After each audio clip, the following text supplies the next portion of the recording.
Di antara bahaya atau efek buruk dari bid'ah adalah orang yang melakukan kebid'ahan otomatis dia benci sama sunnah. Orang yang melakukan bid'ah otomatis sudah dia benci dengan sunnah, karena nggak mungkin bersatu antara sunnah dengan bid'ah. Demikian pula sebaliknya, orang yang mencintai sunnah, orang yang menerapkan sunnah pasti benci sama yang namanya bid'ah. Ahlus sunnah pasti benci sama ahlul bid'ah pasti benci sama sunnah. Itu sudah menjadi sunnatullah, ya, law of nature, hukum alam yang Allah terapkan sudah seperti itu.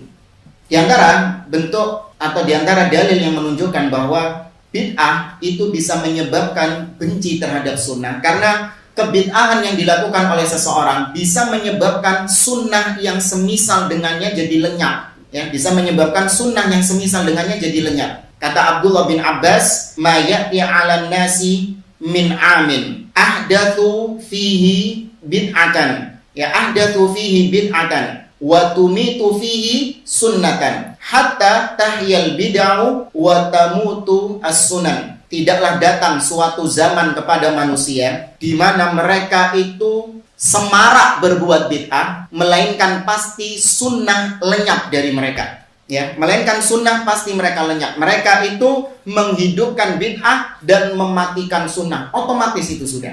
Ya, orang yang kenal dengan bid'ah otomatis nggak kenal sama sunnah. Atau yang sunnah dianggap sebagai sesuatu yang salah. Ya, contoh misalnya, ini yang pernah kita alami sendiri.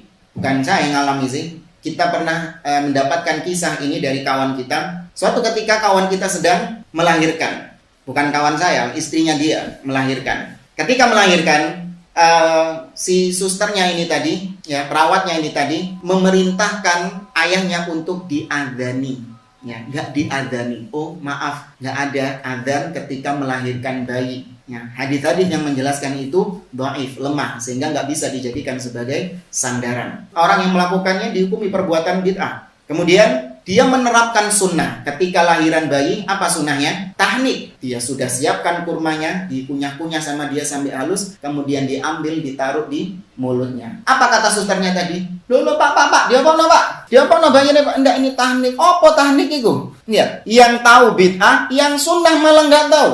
Itu sudah menjadi otomatis kayak gitu jamaah. Ya, menghidupkan bid'ah pasti mematikan sunnah.